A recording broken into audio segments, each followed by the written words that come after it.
nurses. Since we issued a directive, we were able to move forward rapidly, and so I'm grateful to those who hosted the job fair and worked to make this happen as quickly as possible.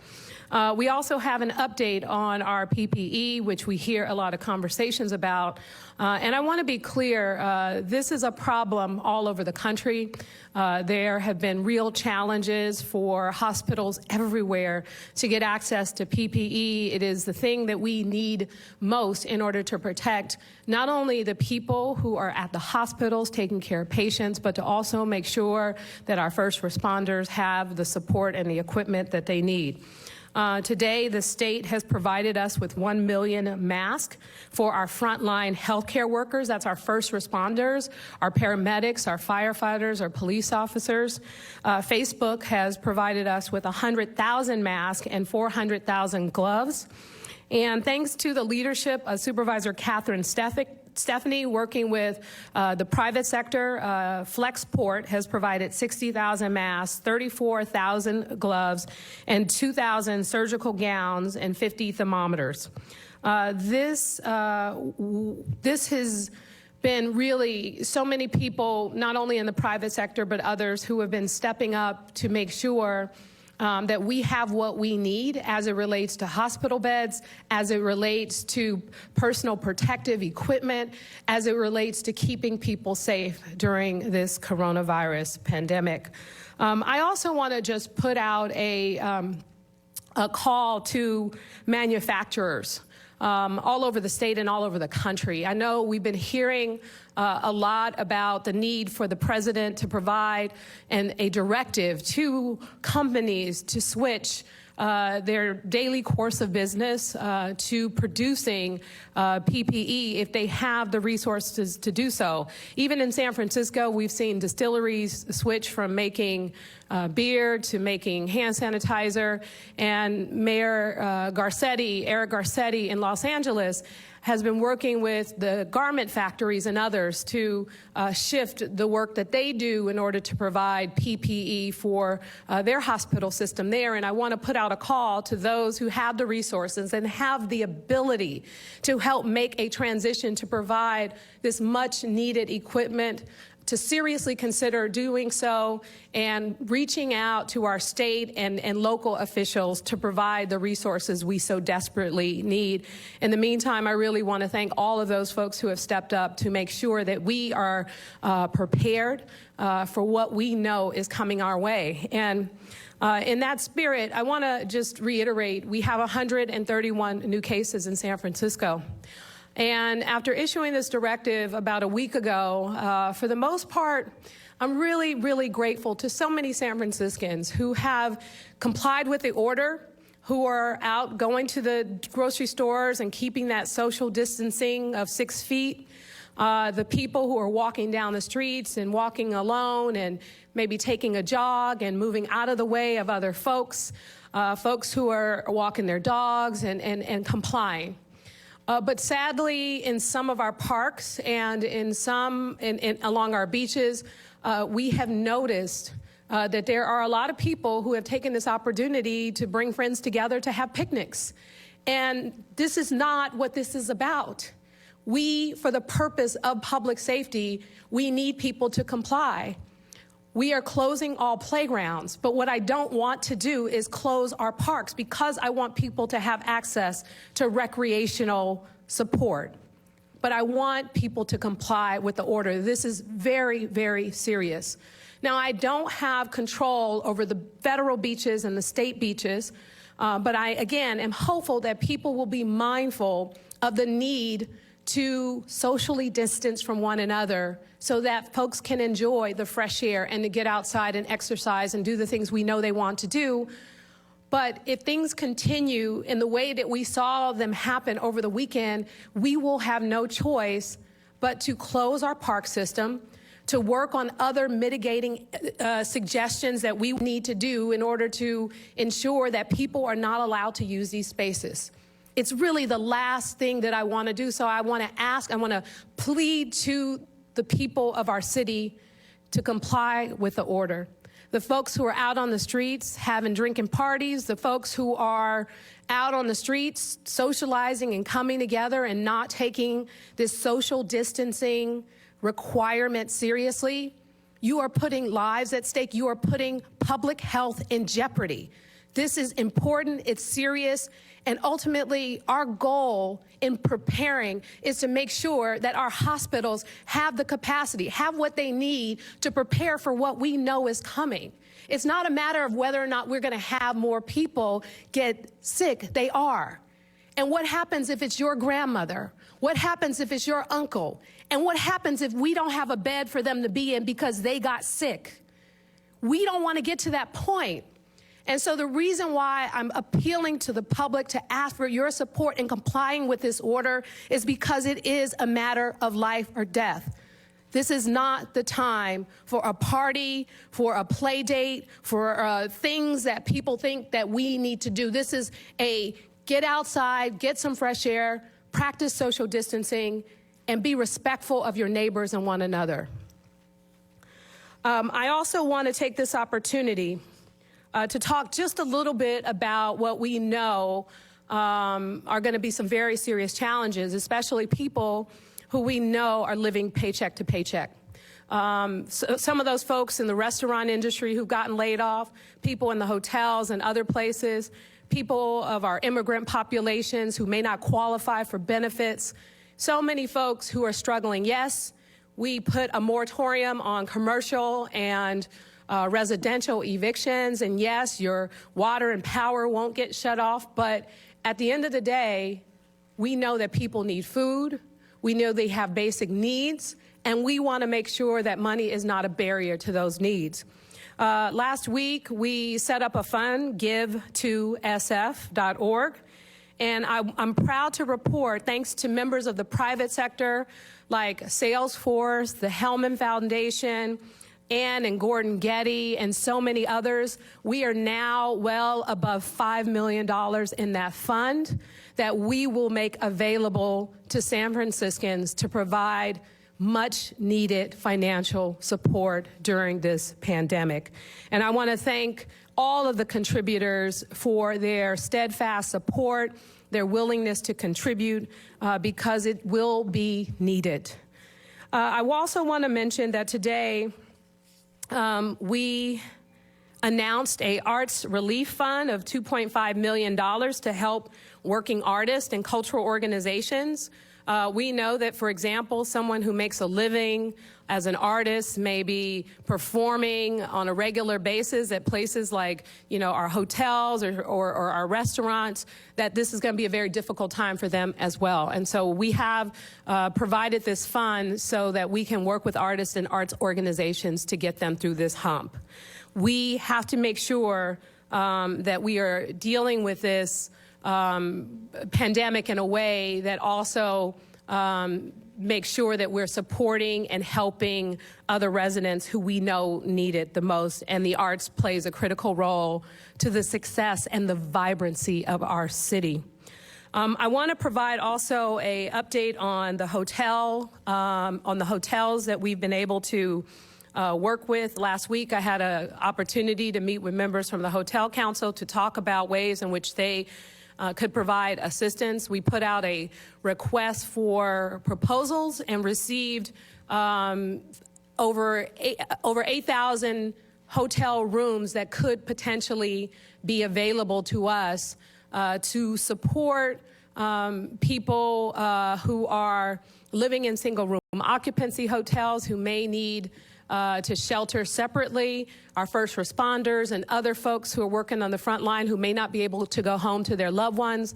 And right now, we are working with the CDC to make sure that the request that we received from the hotel providers, that it meets the guidelines and the standards as the CDC is providing. And I want to be clear that even though we may have access to these rooms, we may not be able to use them all.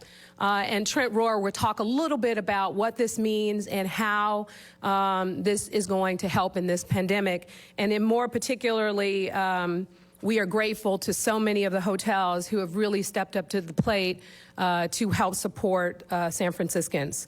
And so with that, that is just the most recent update. There's definitely been a lot going on in San Francisco and all over the country, including right here at Moscone South. The Emergency Operations Center has been in full effect, working overtime, coordination with hospitals, coordination with state and federal government, coordination with all the things that we need to do to prepare for what we know is to come. Again, I ask San Franciscans to please cooperate with the order. This is serious. I know it's been very difficult for people to basically, stay in the house and follow this order, but just imagine those people who don't even have a home to be able to shelter in place in. That's something we're working on as well with the hotel rooms that we've been able to acquire, but this is going to take all of us. This is going to take all of us coming together and sacrificing so that we get through this. So I appreciate your cooperation, and I hope that we can continue to allow the parks and other areas where people need fresh air and space to remain open.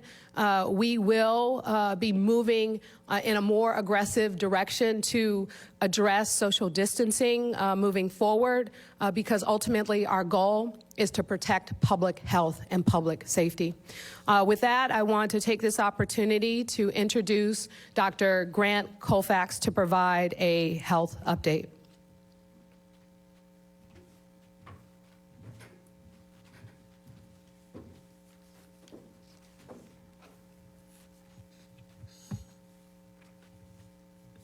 Thank you, Mayor. Good afternoon. I am Dr. Grant Colfax, Director of Health. A week ago today, Mayor Breed and surrounding Bay Area counties announced an unprecedented order that residents must stay at home in order to slow the spread of the coronavirus. Since then, many other counties and the state of California have issued the same instructions, as have multiple places across the country. We are all in this together, and we must all do our part. Today, San Francisco has over 100 confirmed cases of coronavirus. On March 5th, we had 2. So we know the numbers are rising rapidly. We also know that the confirmed case count is not a true picture of the spread of the virus in the community. This is why we must stay vigilant and recommit ourselves to staying home and leaving the house only for essential reasons. The health of your family, of your community, of our community depends on it.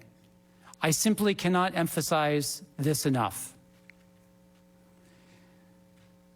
The mayor has said this is not a snow day, and she is exactly right. It is not a time for outings, gatherings at home, or any occasions that raise your risk of being exposed or transmitting the virus.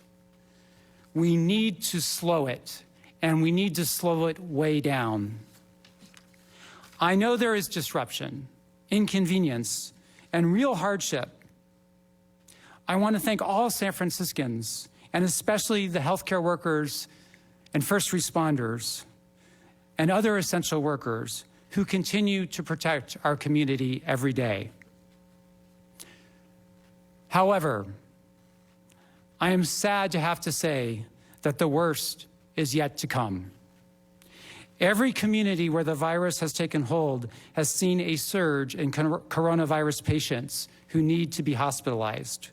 We expect that to happen in San Francisco soon, in a week or 2, or perhaps even less. Our goal now, our urgent goal now, is for fewer people to get sick at once. And once we reduce the likelihood, and in doing that, we reduce the likelihood that our healthcare system gets overwhelmed. We all must do our part. Every step of the way, we have followed science, data, and facts. We stand a chance of decreasing the number of patients who need hospital care if we come together and these interventions are successful. That is why my department has issued 11 health orders in 13 days since we had our first confirmed cases. Every single one of these orders is intended to slow the spread of the virus, protect vulnerable populations, protect healthcare workers and first responders, and decompress the hospital system so it is as ready as it can be for the people who need it most. The situation has and will continue to evolve rapidly.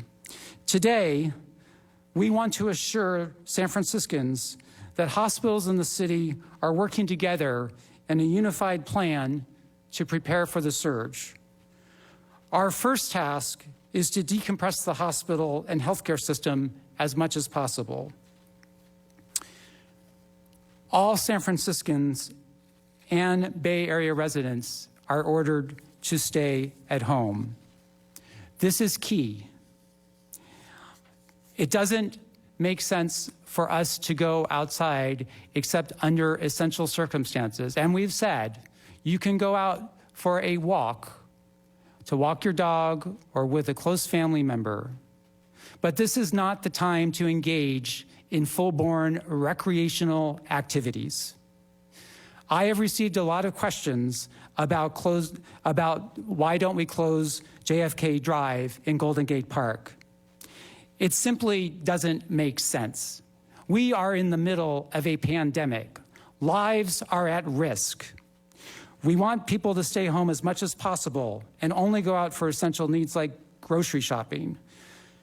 It does not make sense for us to close down streets to vehicular traffic.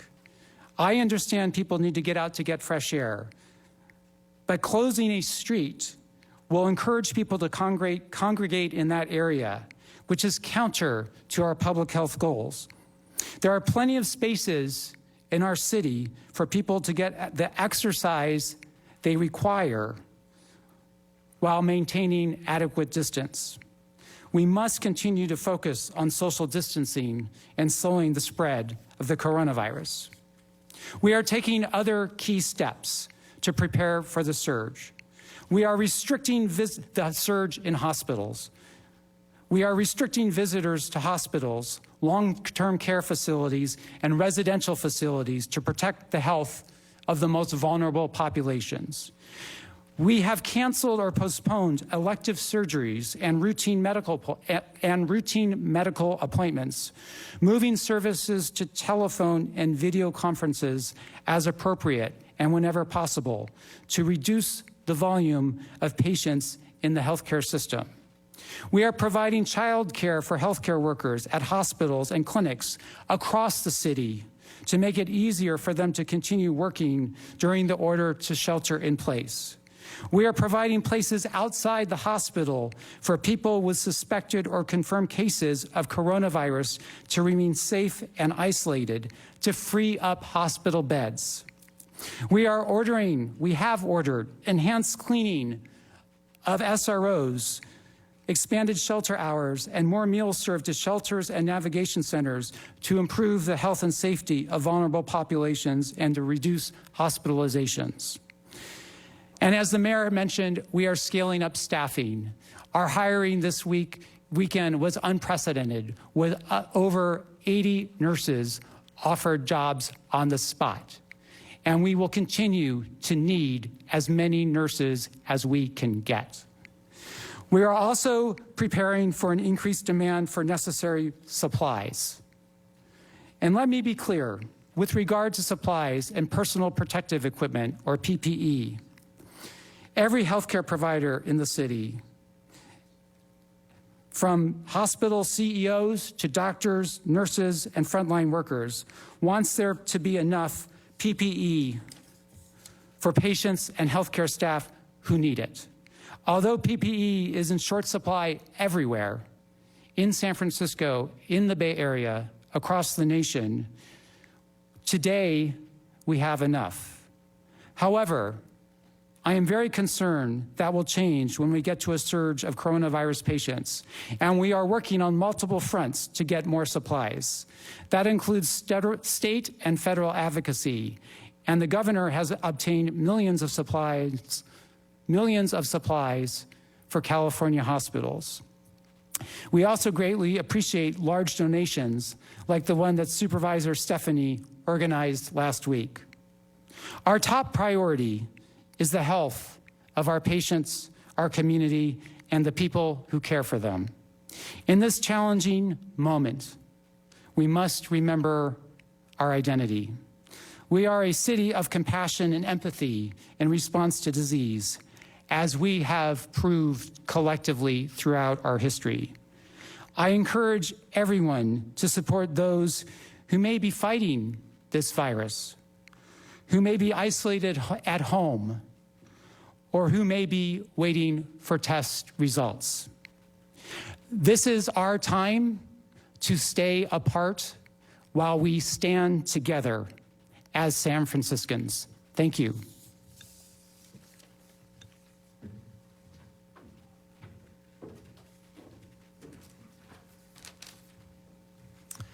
Good afternoon. I'm Trent Rohr. I'm the city's director of the Human Services Agency. The Human Services Agency is the lead city agency under this pandemic to provide shelter, care, and housing for our response. We activated our Department Operations Center 2 weeks ago today, knowing that we had a large task in front of us to set up a system to allow us to respond to this in the most effective and compassionate way possible. We have two main efforts going in terms of providing housing and support to those who need it under COVID. The first is, as Mayor Breed said, and thanks to her leadership in meeting with the Hotel Council, as well as the leadership of Supervisor Peskin, who has been instrumental in helping us secure hotel rooms. We have received responses from over 31 hotels, totaling over 8,000 rooms, to provide quarantine space and other rooms as needed. I'll walk through the list of priority populations for those hotel rooms in the following way. The first group is to provide quarantine rooms for individuals whose current housing situation does not allow them to self-quarantine. Now, these are principally individuals who live in single-room occupancy hotels where they share bathrooms, they share eating facilities and kitchens. The second group are individuals who are living in our homeless shelter system.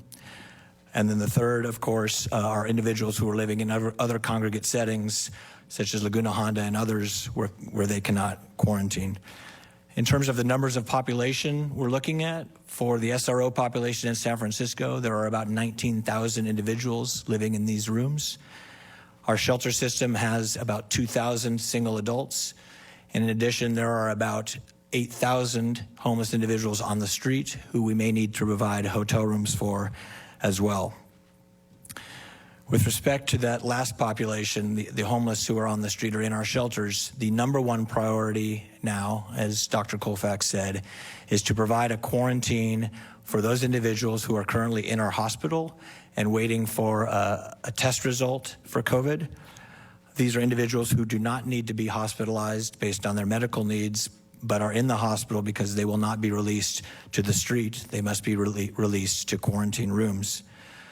To that end, we have secured 310 rooms to date to support this population, and will begin activating the large portion of those tomorrow morning. We currently have 60 rooms under lease, and only about 15 of those are occupied, so we can certainly manage the needs for our hospital system now.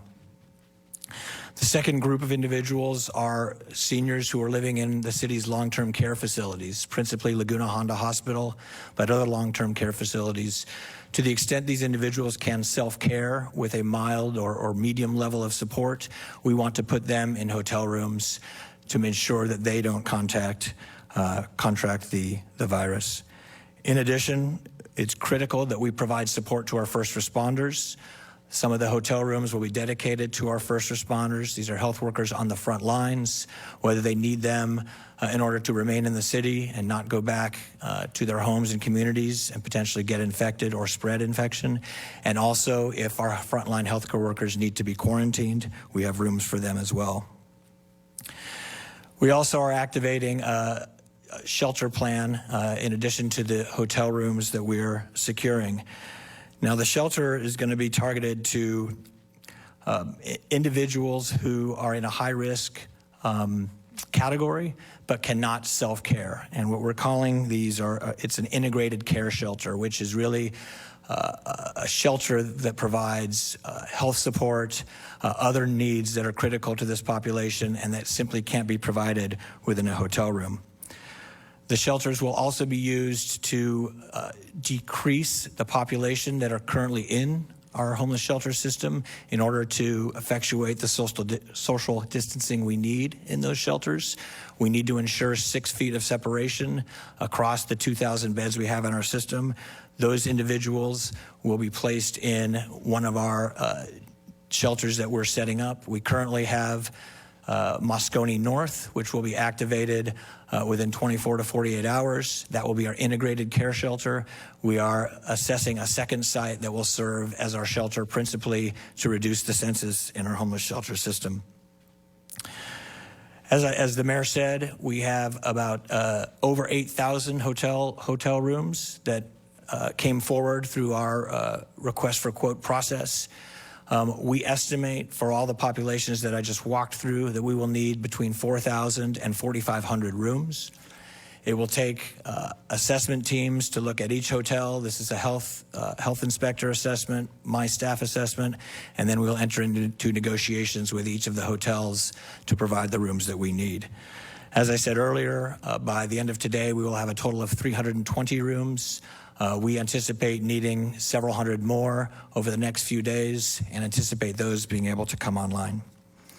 Again, I can't stress enough the leadership of Mayor Breed, Supervisor Peskin, and really the partnership and the compassion that the hotel owners, the hotel council have showed by stepping up and offering a significant number of rooms that we are confident will help us meet our needs. Thanks.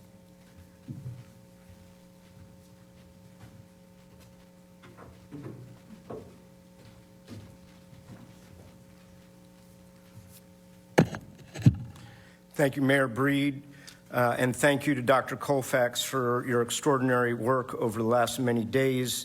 My name is Aaron Peskin. I'm a member of the Board of Supervisors, joined in this room by my colleague, Supervisor Catherine Stephanie. The Board of Supervisors has had a full-time presence here at the Emergency Operations Center since last week and will continue to do so through the duration of this event. And the Board of Supervisors will continue to meet virtually. Our first ever virtual board meeting will take place tomorrow. Public comment is, as always, encouraged. You can watch this on sfgovtv.org, where it will be live streamed. Members of the public can participate in the democratic process by calling in questions or public comment at 415-554-5184. And for more information, you can always go to the Board of Supervisors website at sfbos.org. And I would like every member of the public to know that there is incredible, constantly updated information at sf.gov, that's sf.gov. All of the questions that have been coming to us here: what is an essential business? What about moratoriums on evictions? And other information is all set forth at sf.gov. Thank you.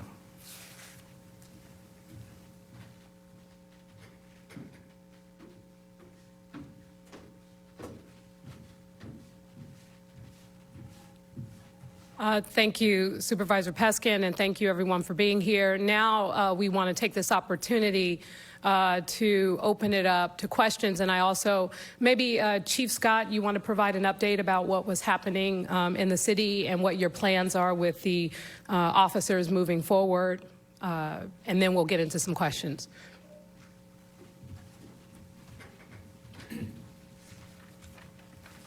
Thank you, Mayor. Good evening, or good afternoon. San Francisco Police Department continues its patrol efforts, and we are still focused on spreading the message of social distancing. We've had some challenges, but overall, San Franciscans are adhering to the public health order. Our businesses have been absolutely outstanding in compliance, and I'm not saying that I can speak for every one of the 1,000 businesses in the city of San Francisco, but by and large, we have gotten compliance. As was stated by Trent Rohr and stated by the mayor, we have had some challenges with social distancing. And let me be very clear, we said from the start, and we started at 12:01 a week ago, Monday night, Tuesday morning, with checking bars, checking restaurants, and advising the public to stay a safe social distance of 6 feet away, and we will continue to do that. We will try to exhaust every means necessary to spread the word on social distancing before we take enforcement action. We said that from the start. We have not changed our strategy, and by and large, it's working. There are some people, however, that are very, very difficult to get to, people that don't have access to televisions and newspapers and cell phones and the things that many of us do. And we need to find strategies that works for different populations in our city, and we will continue to work with our city partners to do that. For those people, and I've heard a lot about when are you going to enforce, when are you going to enforce, when are you going to enforce. Voluntary compliance is our best way to sustain this effort. Enforcement is an option and is that last option, but we will do everything we can to ensure as much as we can to get voluntary compliance. And again, it's not just the San Francisco Police Department. The mayor has directed all city departments to play a part in this. So we're going to reach out to those communities that may not have heard what's going on. And we're going to reach out to the communities that may not have access to the information that many of us do. And we're going to reach out to the criminally involved or criminal justice involved community that sometimes get forgotten about. And we're going to give them an opportunity to voluntarily comply. If all else fails, enforcement is still an option. The health order is legally binding. It is a misdemeanor, but we don't want to make a problem into a bigger problem by not being thoughtful about the way we go about our enforcement efforts. I've talked to many other police chiefs around the country, and we're all pretty much doing the same thing. We're trying to get voluntary compliance because we believe that is the best way to go. Our officers are doing well. We have not had any confirmed exposures in the San Francisco Police Department, thank goodness. But as Dr. Colfax has said, we're prepared if we do. We have good protocols. We've worked with our Department of Public Health. We work with our physician that works for the San Francisco Police Department to put together good sound protocols, common sense, hygiene, wash your hands, use hand sanitizer, wipe down your equipment. Don't engage and put hands on when you don't have to. We've worked with the district attorney's office. We've worked with the other partners in the criminal justice system to make sure that we do this thoughtfully. And that is so important. We have to do this thoughtfully. This is not the time to panic. This is not a time for a knee-jerk reaction. This is not a time to do anything but be thoughtful and careful about how we proceed and protect the lives of the people in our city and our country. And thank you, Mayor Breed, again for your leadership. Thank you. And again, I appreciate everyone who's here today to provide us with updates. I also really want to express my appreciation to the press and your understanding for the need to do a virtual press conference, and also for focusing on getting the information out, making sure that we provide an accurate information to the public. I have said time and time again that what we want to do most in every step of this very challenging time in our city and our country is to make sure that what we say we're going to do, we can actually do it. What we say is happening is actually what's happening. There is nothing more important to us than making sure that we provide the public with accurate, up-to-date information and making it clear about what we can and cannot do. This is a very serious issue. And I know that it's been very challenging with people who have had to, change what we are normally used to. Even our direct interaction with people we're used to engaging with in person. It has been very challenging, even in this week's time period, I know, for so many of you. But for the sake of public health, to make sure that we get through this with the least amount of impacts on people's lives, we have to comply. And this is the only reason why we are putting forth such strict requirements on the residents of this city and what we are preparing for. As Dr. Colfax said, the fact that this is going to get worse. I mean, think about it. I declared a state of emergency on February 25th, where we had no cases as of February 25th. And almost a month later, we are at 131 and climbing.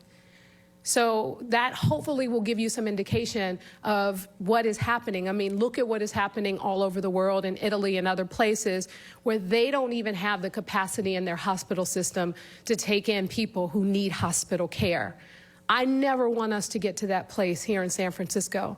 So for the sake of respect and love for your family, for your neighbors, for the city, please comply with this order. And with that, I'd like to open it up for any questions that any of the reporters may have. Okay, we're going to take, this is the Public Information Officer. We're going to take questions one at a time. You'll have an opportunity for one question and a follow-up. First question, Christian, KTVU.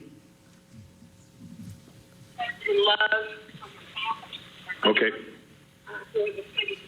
Christian, please, please turn the sound down on your feed. Yep, just did. Wondering if we could get some clarity from Dr. Colfax on the timeline. How will we know if, in fact, the efforts that we're taking are working? And what are the projections? He said within a week or 2 weeks is when we expect to see that peak.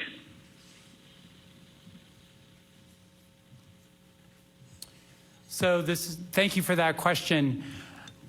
I can't foretell the future. I can only look at the data, science, and facts. And we are analyzing the data as new cases come in to better determine if we are flattening the curve with regard to what every community and nation is seeing, which is a surge in new infections. I can be confident that things are going to get worse before they get better.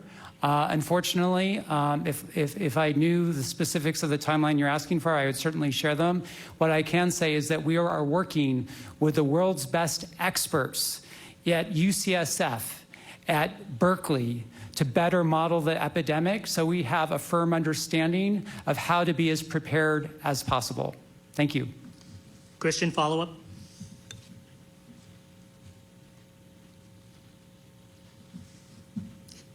Okay, hearing no follow-up. Second question, Kathy, KCBS.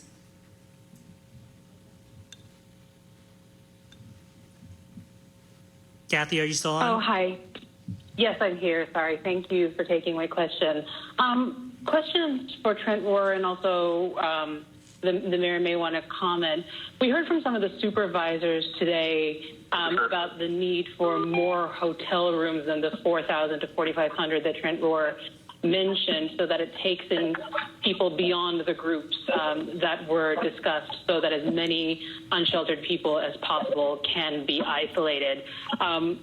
Going forward, will you aim to expand that criteria and take advantage of more of the hotel rooms that have been offered?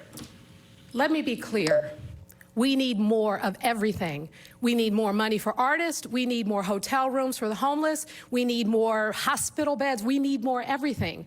That is why we are here at this Emergency Operations Center preparing for what we need every single day. And that's why it's so important that we put out accurate information. Of course we need more. We need our federal government to do more. We need our state government to do more. More importantly, we need to stop talking about what we need more of and focus on actually doing what's necessary to keep people safe. That's why we're here. That's why we're trying to work together to get through this together. That's why we are working with other hotels and reaching out for those who have not even bid on the RFP that we put out for more hotel rooms. And let's be clear. Let's talk about what this actually means. The fact is, we're talking about over 8,000 hotel rooms. We're talking about employees for the hotels that are union employees, and making sure that we're working with those hotels, making sure we're dealing with insurance issues, making sure that we have people who are security guards on every floor to make sure that people actually stay in their rooms, making sure we're providing food, laundry, and all the necessary things in order to help the people that we are there to serve. I want to be very clear that we are only going to communicate exactly what we are able to deliver on.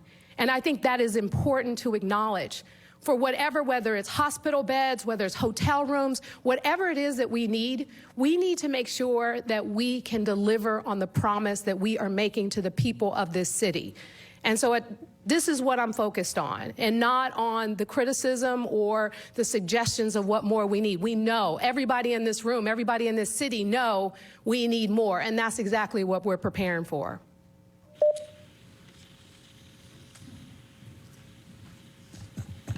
Trent Rohr, Human Services Agency.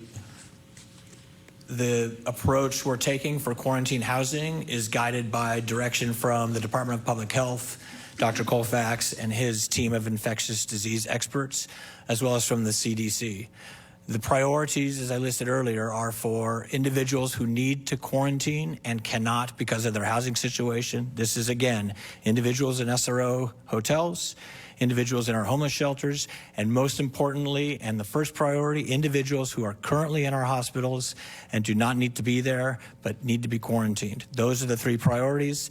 The fourth, of course, are first responders. We have to have hotel rooms for them to either quarantine or for them to stay in order to continue to be able to serve the people of the city and county of San Francisco, and most importantly, people affected directly by the COVID virus. With respect to homeless individuals on the street, the guidance from the Centers for Disease Control was very clear that the approach that cities and counties should be taking are to allow individuals and keep individuals on the street.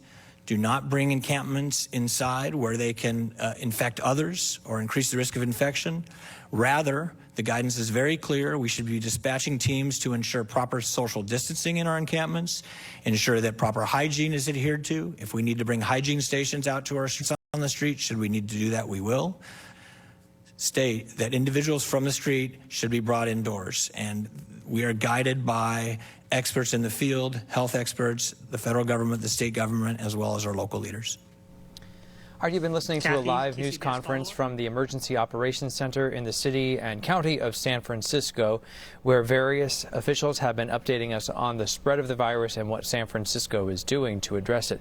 A very stern message from London Breed, the mayor of San Francisco, to the city's 800,000+ residents, actually more focused to a small group of them. She essentially is telling people you got to stop the picnics and the parties and the play dates during this stay-at-home order. People need to stay inside. Yeah, walk the dog, but don't go host a social gathering outside just because you think you can and you're not going to work every day. That was a very stern message. Another stern message from the mayor is that the city basically needs more of everything. She said exactly that. We need more of everything. We need more money to support people. We need more supplies. We also need more patience among the public. So what she said ultimately, though, is that she is going to only communicate what they can deliver on. Here's what she said they're working on delivering on. First, a call to manufacturers to make more protective equipment for those medical workers who are on the front lines dealing with this virus. A second was a call to for people to stay inside and to stop with the picnics, the parties, and the play dates. Third, she talked about how there is a fund called Give to SF, which now has collected more than $5 million, and that money is beginning to go out. That money came in, by the way, she said, from Salesforce, the Hellman Foundation, the Gettys, and others. Fourth here, an Arts Relief Fund now has $2.5 million. That money will go out to support artists as well as arts organizations. And then fifth, this is real important, the mayor and others talked about hotels and what's going to be happening with hotels in the city. The representatives indicated that there are as many as 8,000 rooms possibly available to help house people. The question is who? Here's what we understand about that. First, people who need to isolate but might not be able to do that themselves. Senior citizens, perhaps, who are, according to the CDC and so many other health experts, most at risk of falling victim to this disease. And then third, for first responders, those again who are on the front lines dealing with this every single day, possibly exposing themselves every single day. One thing again about the keeping everybody inside and getting rid of the picnics and the parties and the play dates. The police chief indicated that he said that Bill Scott said that essentially the police department at this point hasn't had to move to an enforcement stance. They've been able to just go out to people and tell them, look, you need to cut this out, inform them about the order. Also go to businesses and tell them the same. He said so far that's gone very well, but he did stress that noncompliance is a misdemeanor. He said he's communicated with other police departments around the country who are dealing with the same exact situation, and they have indicated to him that the best way to go forward is voluntary compliance, though the mayor did indicate that there might be a step in a different direction going forward, and she focused that on the parks. She indicated that the parks were very want to see. So she indicated that if people don't comply with their standing order, as well as her order today to cut out the picnics and the play dates and whatnot, that the parks could potentially be shut down in the city of San Francisco. So several important updates here from the city of San Francisco about the ongoing crisis here.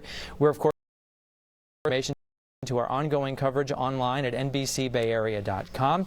We'll be back on the air again today at 5, 6, and 7. And if there are any developments throughout the day, we are going to go ahead and update you in real time. We'll break into programming if we have to. For now, though, we'll send you back to our regularly scheduled program, which is Rachel Ray.